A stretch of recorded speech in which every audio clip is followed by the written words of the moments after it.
Pepper says, "Do you want to make this fabric pumpkin? My mom will show you how to do it."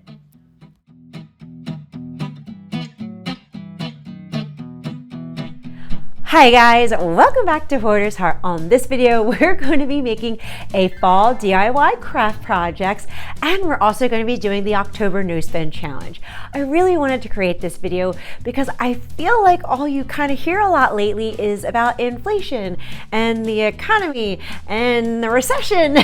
And in the midst of all this craziness, I just want to let everybody know that we can still be abundant in what seems like uneasy times, because we can still create things that we love with stuff that we already have. We can do the October No Spend Challenge so that we're being mindful of our spending, but also being grateful for what we have. So my intention was that this kind of gives you a little encouragement, motivation when times seem a little crazy, and also just to have a little fun and express your creativity. So without further ado, let's get started. So I'm going to start in the basement because a few weeks ago I had a decorating video and I had showed you these fabric pumpkins that I did not complete. So we're going to complete them now, but I still need stumps to complete the pumpkins. So I'm going to shop in my backyard. Yes, I am going to gather some sticks in the yard so that we can make stumps. So now I finally have all the supplies I need to finally finish these fabric pumpkins. Now, with the sticks to create stumps for them, what I'm going to do is I'm going to take this twine that I already have and wrap it around. Now, I did wipe down my sticks and they are free of bugga-buggas, so we're going to take my hot glue gun and the twine and start wrapping it around. And I have to admit that this is bringing back memories of when I was a brand new mom with Brandon. I was very young, newly married, but it was the 2008 recession. And I literally would go into my yard and pick up sticks and pine cones and acorns and create home decor back then because money was so extremely tight. But I can appreciate that now because it actually encouraged creativity back then. And all the things that I made meant much more than just buying it in a store. And we can still do that today. Now, here are the fabric pumpkins that I never finished. I either started this in like 2019 or 2020, and each year I saw them, thought I was going to complete them, never did. Now, since I already pre-made them, what I did was I took fabric, cut a circle around, and then did a running stitch on the edges. And I have 2 tails left open so that I could tie it together. Now, you put the cotton stuffing in before you seal it, of course. And this is when you would try to shape it in what size you would like your pumpkin to be. So I'm going to pull those 2 strings and then create a little hole in the middle with my finger because that's where I want to put the stick in. Now I am putting it all the way into the bottom and I am pulling this tight and tying it up into a knot so that it makes that pumpkin shape. Now, you can have the stump as long or as short as you want it. I kind of wanted mine a little long. And now I'm going to tie the string a few times, securing the stick in place. That way it doesn't move a lot. But don't put too much pressure on the string so it doesn't break. Next, I'm going to apply hot glue to the actual stick. That way I can put my sprigs and leaves onto it, because if you put it on the fabric, it's not going to stay. You have to glue it to the stick. And the last thing I like to do is to cut the tails off of the pumpkin, and they're all done. And I have to admit, I absolutely love how these came out. I think they are so adorable, and I'm so proud that I finally finished this project. The project that I envisioned years ago, finally, it's done. And here is another wooden pumpkin project that I never started. Now, this was from Dollar Tree. I believe I got it last year, but I know you can still buy it this year too. So now I'm going to go into my semi-craft stash that is in the laundry room because I have craft paper, ribbon, Mod Podge paint in here already. So I'm going to start with taking this little twine off of the top, and I'm also going to remove this bow for now, but I am going to reuse it in the end.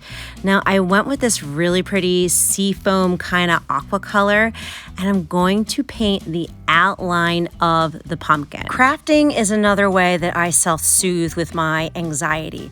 So anything that replaces hoarding, that is a healthy way to express ourselves, then by all means, that's what we're doing. So after giving it 2 coats and letting it dry, I had made these little kind of rough stencils.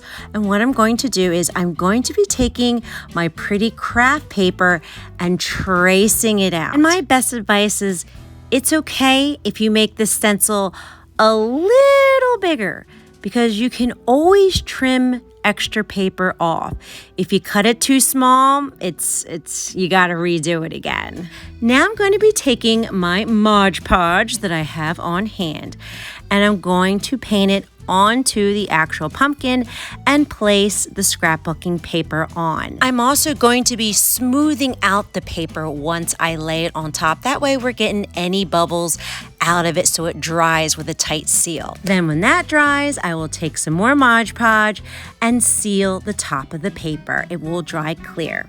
Now, I kind of wanted to add a little more to this, so I had the idea that I'm going to take this twine and kind of outline it. I wanted it to pop a little bit. So very carefully take your glue gun and start gluing it onto the outline of it. Of course, unless you're like me, who've crafted basically her entire life, almost doesn't even get burned by the glue gun anymore anyway. But then again, I'm also using a low heat glue gun and not a high heat because those ones burn. Now, I thought I was still recording, but I actually was not. I had put some twine on the top of it too. That way the top could pop as well. And out of all of the ribbon that I have, I love how this one complements the colors in this pumpkin. So I decided to make a simple bow. Again, it's almost just like tying your shoelaces and then working with the ribbon to create the bow look that you want. And once you have that, then I snipped off the ends to give it more of a cleaner look. And I didn't want to end there because I had the idea to use the lamb's ear that I already have. A lot of time when I'm crafting, I kind of have a vision in my head and I build as I go. And somehow it just all goes together in the end. And to finish it all off, I'm going to hot glue the original bow back on top of it. And now I have another DIY fall project complete using everything that I have.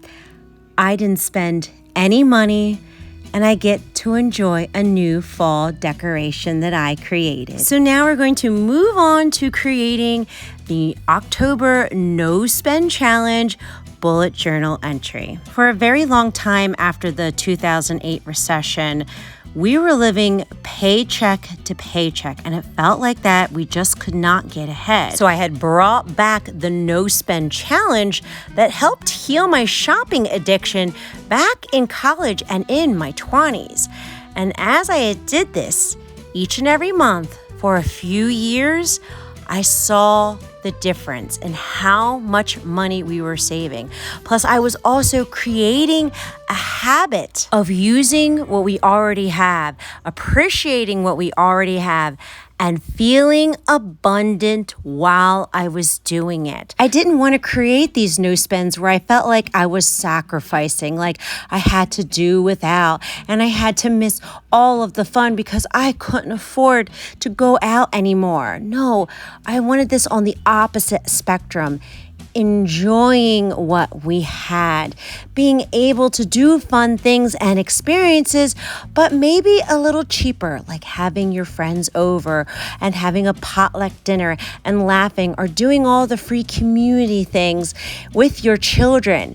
Again, it encouraged this creativity. We don't have to live in this lack scarcity mindset because that's where my hoarding was triggered. That's when I held on to everything because it felt like there wasn't enough and there wasn't going to be enough for my family to survive. We don't have to be in that headspace, and we combat that by being in an abundant mindset. We're in the solution right now by doing these no spend challenges and enjoying what we already have. Now I'm going to show you my September no spend challenge and how we did this month. And so far I have 14 days colored in. The goal was 15, and I already have the 27th and the 28th being no spend days. It's just I'm recording it on the 26th, so I wanted to complete it as accurately as I could. But I can confidently say that we did reach our goal for the month of September. And now I get to show you our abundant no spend challenge for October 2022. I think it came out very cute and I'm happy with the results. Our goal again is 15 out of 31 days that we're spending absolutely no money. Now, this is how I like to do my no spend challenges. What I'll do is on a Sunday, I will plan my week out and I will pick which days we're not spending any money. And when I say we're not spending any money, that means not even on gas, not even on groceries. Nothing is coming out of that bank account. And on the other days, when we do pay our bills or fill our tanks up, that is when I'll spend money on other things too. Now, our rules are more abundant. I say enjoy Halloween decorations that I have. That means I'm not buying no new ones. The season's turning into fall. I'm tempted to buy the pretty new fall style, but I'm not. I'm going to love the fall clothes I already own. I'm going to be in a grateful gratitude mindset and enjoy what I already have.